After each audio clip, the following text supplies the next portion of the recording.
कुदरत की खूबसूरती और इंसानी करिश्मे का मेल कम ही देखने को मिलता है। या तो आप हरी भरी प्रकृति की सुंदरता को निहार लीजिए या फिर ऊंची ऊंची इमारतों में इंसानी करिश्मों का आनंद ले लीजिए। लेकिन आज कुदरत की खूबसूरती और इंसानी करिश्मे का एक अनोखा संगम यानी कि कश्मीर की हसीन वादियों के बीच बनाया गया है विशाल चेनाब ब्रिज। चेनाब नदी पर बनाया गया ये ब्रिज आईफिल टावर से भी 35 मीटर ऊंचा है। ये दुनिया का अब तक का सबसे विशाल रेलवे ब्रिज है।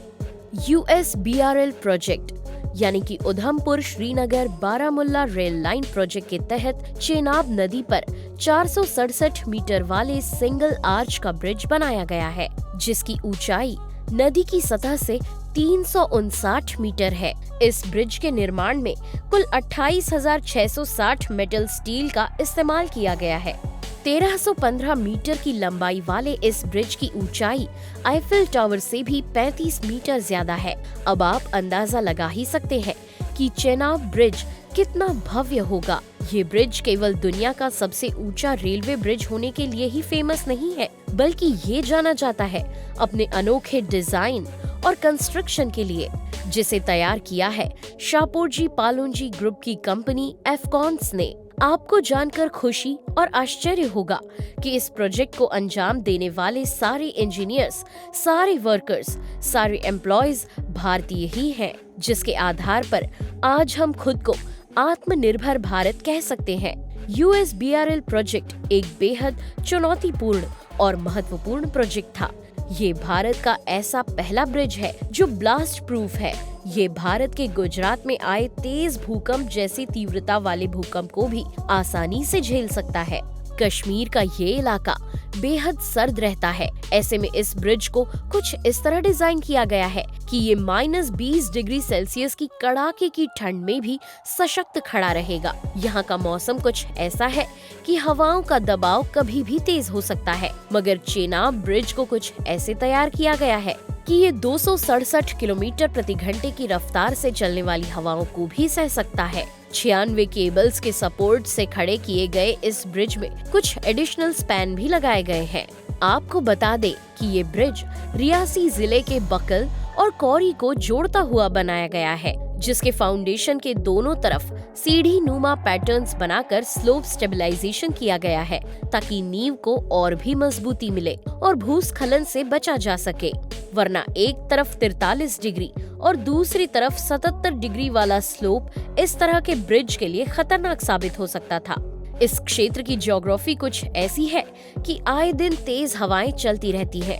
ऐसे में 90 किलोमीटर प्रति घंटे की रफ्तार से चल रही हवाओं के बीच भी ट्रेन को इस ब्रिज से गुजारा जा सकता है। यदि हवाओं का बहाव इससे तेज हो जाए तो ब्रिज पर लगे सेंसर्स सिग्नल के थ्रू ट्रेन को रोक देंगे, जिससे किसी भी प्रकार की अनहोनी से बचा जा सके। चलिए अब बात करते हैं ब्रिज के कंस्ट्रक्शन की। चूँकि ये एक आइकॉनिक प्रोजेक्ट था, ये एक ऐसी जगह पर बनाया जा रहा था जहां पर एक आम इंसान की पहुंच तक आसान नहीं थी, तो ऐसे में बड़ी बड़ी मशीनरीज, इक्विपमेंट और ब्रिज बनाने में लगने वाले सभी प्रकार के मटेरियल को वहां तक सुरक्षित पहुंचाना एक सबसे कठिन टास्क था। इसलिए ब्रिज बनाने की शुरुआत करने से पहले जरूरी था ब्रिज लोकेशन तक आवश्यक सामान और इक्विपमेंट्स को पहुंचाने के लिए एक अच्छे रास्ते को तैयार करना, जिससे ट्रांसपोर्ट का काम आसानी से हो सके। ब्रिज बनाने की जगह फाइनल करने के पहले उन पहाड़ों के पत्थरों की क्वालिटी की जांच की गई कि आखिर क्या वे एक ब्रिज और उस पर चलने वाली ट्रेन का वजन झेल सकते हैं। जैसे ही यहाँ के पहाड़ इस जांच में खरे उतरे, तो फिर ब्रिज के ड्राइंग को बनाने का काम शुरू हुआ। ड्राइंग और डिजाइन के तैयार होते ही शुरुआती तैयारियां की गई, जिसमें पेड़ों को काटना और ब्रिज लोकेशन तक पहुंचने के लिए एक टेम्पररी रास्ता बनाना शामिल था। बकल तरफ 5 किलोमीटर तो कौरी तरफ 3 किलोमीटर की सड़क का निर्माण किया गया। इस तरह लोकेशन तक आने के लिए कुल 15 किलोमीटर का आना जाना किया जाता था। इसी के साथ खुदाई का काम भी शुरू किया गया। पहाड़ों से निकलने वाला मलबा नदी में जाकर ना मिल जाए, इसलिए कैच ट्रेंच बनाए गए। इन कैच ट्रेंच में इकट्ठा हुए मलबे को व्यवस्थित रूप से डंपिंग ग्राउंड में फेंका गया। इस तरह से प्रदूषण ना हो, इस बात का भी भली भांति ख्याल रखा गया। इस पूरे प्रोजेक्ट का लेबर वर्क करने के लिए 60 से 70% लोकल लोगों का ही इस्तेमाल किया गया, जिसके लिए प्रॉपर ट्रेनिंग सेंटर खोलकर वेल्डिंग और अन्य कुछ जरूरी कामों की ट्रेनिंग दी गई। आपको बता दें कि इस एक्सकवेशन की कुल गहराई बगल की तरफ 218 मीटर थी, जबकि कौरी में ये 206 मीटर तक की गई थी। इस ब्रिज की खास बात ये है कि यदि इस ब्रिज पर लगे किसी एक पिलर में कोई समस्या आती भी है तो ब्रिज पर इसका कोई असर नहीं होगा। रियासी जिले में बना ये ब्रिज न केवल कौरी और बकल गांव को जोड़ेगा, बल्कि कश्मीर से कन्याकुमारी तक सीधी रेल सेवा शुरू करने में भी मदद करेगा, जिससे सिर्फ यातायात ही सुगम नहीं होगा, बल्कि देश के सामाजिक और आर्थिक विकास में भी सहयोग देगा। 1400 करोड़ की लागत से बना ये ब्रिज हिमालयन माउंटेन्स और बादलों के बीच स्वर्ग की अनुभूति देता सा लगता है। आपका चेनाब ब्रिज को लेकर क्या विचार है? अपने देश की इतनी बड़ी उपलब्धि को लेकर आप क्या सोचते हैं? कमेंट करके जरूर बताइएगा। अगर आपको आज का ये वीडियो पसंद आया हो तो इसे लाइक कर अपने दोस्तों के साथ शेयर जरूर कीजिएगा।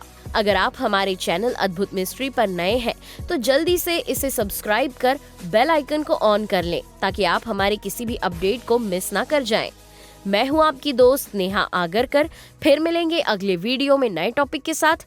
तब तक के लिए हमें दे आज्ञा। नमस्कार।